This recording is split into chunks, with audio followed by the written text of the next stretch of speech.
I'm going to be taking you through everything we need to know for the 2024 Classic Refresh to play Elemental Shaman, starting off with the talent build.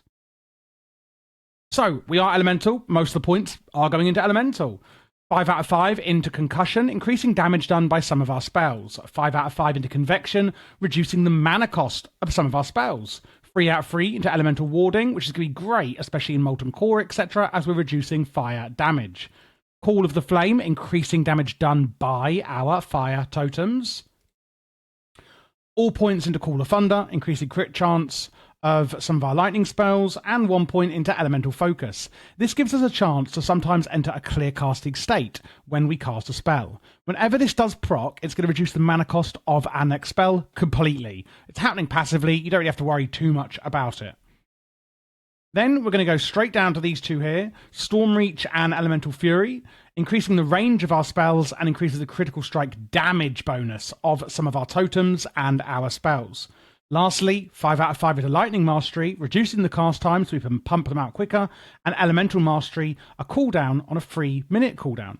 When we activate it, it gives our next fire, frost, or nature spell damage a complete guaranteed crit chance and completely also negates all mana cost. Now we have got 20 points to go, and I'm actually going to put these over into Restoration. We're going to start off by putting 5 out of 5 into Tidal Focus, reducing the mana cost of our healing spells, pretty much because there isn't much else to go on. You could also just reduce the cooldown of, the casting time of Healing Wave if you want. It's either or, guys. It's not going to make a big difference here. 3 out of 3, again, into Ancestral Healing, and 2 into Improved Reincarnation. Ancestral Healing, you can go into increasing the target's armor if they get a crit, or you can go into 3 points in Totemic Focus, reducing the mana cost of our totems a little bit. Again, it's up to you. If you aren't going to do any healing at all, Ancestral Healing is probably going to be better, or you could save some mana on Totemic Focus. I think that's what I'm going to do. And Improved Reincarnation is really just going to help you yourself. Totemic Mastery is actually quite good, increasing the range of our friendly totems. And then we get Nature's Guidance, increasing our chance to hit with spells and melee attacks by 3%, which is one of the main reasons we're really trying to get down here in this restoration tree with a lot of useless talents that we are taking. We need now 1 more point. Wait, 1 more? What am I missing here? Yep, it is 1 point. The next one we're going to do is increase our crit effect chance with our lightning spells by 5%. Giving us, again, some more damage, even down there in the restoration tree. This is the build I generally like to go with, even though a few points are technically a bit wasted or just not very good for us over here. For the actual rotation you are going to be doing, keep your buffing totems up, use Searing Totem for damage, use Earth Shock to instantly kill enemies that have low health if you could just finish them off, and if you do get an Elemental Focus proc from this talent over here, then use Chain Lightning as it actually does more damage and has a lower cast time. Usually it's offset by the huge mana cost that it has, but clear casting means it won't actually be any mana. And therefore, Chain Lightning is actually better whenever we do get a free proc here. Apart from that, you're pretty much going to be using Lightning Bolt for your mana efficient kind of damage there instead. Don't ever go under your rank 4, though, if you are trying to be super duper efficient with your mana. And then if there's more than 3 targets, just swap out Lightning Bolt for Chain Lightning. That one actually gets, that becomes better at that point. And then you can use your Fire Nova Totem as well, or even Magna Totem. So just to recap there, use your Searing Totem, use your buffing totems, Earth Shock to finish off enemies, etc. Elemental Focus proc, which I'm highlighted on now. You can use Chain Lightning, otherwise it's Lightning Bolt. And then for more than 3 targets, I would then actually just swap completely to Chain Lightning and use Fire Nova and Magma Totem as well. For WoW's Anniversary Classic servers, I'm partnering up with Zygor Guides to bring you the fastest leveling experience you can get. Whether you're farming, questing, or gearing up in WoW Classic, we all know it can be a massive grind, but it doesn't actually have to be. With Zygor, whether you're exploring new areas, doing dungeons, leveling, or just farming mobs, they have got you covered for the fastest ways possible, making your life also as easy as possible in WoW Classic. Zygor can overlay maps for zones you haven't even discovered yet, adding waypoints and routes so that you know how to get around the map even easier. It could also help with gearing, whether it's which quest reward to pick, or if an item in your inventory is actually an upgrade or not. Zygor can also alleviate the stress of weighing out stats and options at every single step. And the same can also be said for talents. It can actually guide you in picking your talents at every single level, so that you can work smarter and not harder.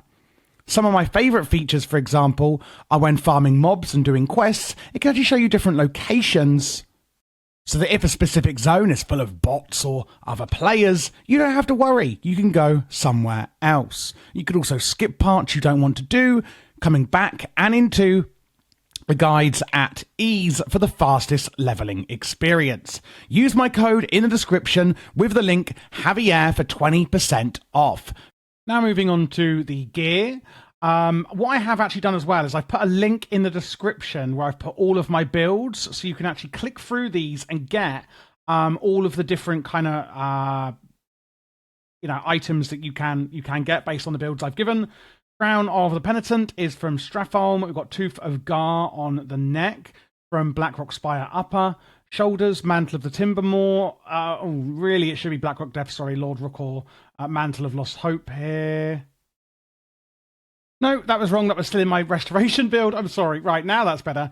Spellweaver's Turban on the head from General Drakasaf from Blackrock Spire Upper.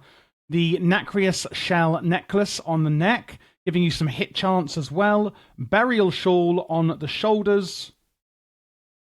Spirit Caster Cape on the back. And again, if you click into these, you can actually see what ones you can get, etc. And it's all linked in the description for every build. Baron Rivendare or Stratholme on the chest. Arena Risk Guards are the best pre-biz if you can actually get your hands on them from the arena in Stranglethorn. Master Smith's Hammer and Spirit of Aquamentus on the hand and offhand. Hands of Power on the hand. Sash of the Windrunner. Wind Reaver even. Increasing damage done by nature spells by 29, which is really, really good. It is a BOE, however. Shroud, Sky Shroud leggings on the legs. Verdant foot pads, again with nature damage on the boots. Don Mauricio's Band of Domination. And the Eye of Orgrimmar on the rings and the not Maiden Circle. Can't get that yet. Blackrock Depths, Orphok the Breaker, Cyclopean Band on the other one. Briarwood Reed and Eye of the Beast are going to be the trinkets. And again, if you don't know how to get all of these, check out the link in the description. Moving on to the actual biz gear we're getting. Some of it is the same, like the hands, the feet, the head, etc. Staff of Dominance is going to be your best bet on the staff. We're going for the Earth Fury set braces. Robes of Volatile Power on the chest. Saffron from Onyxia's Drake. Sapphire on Drape from Onyxia on the back. Deep Earth Spaulders. Choke of the Firelord from Raggy Daddy himself on the neck.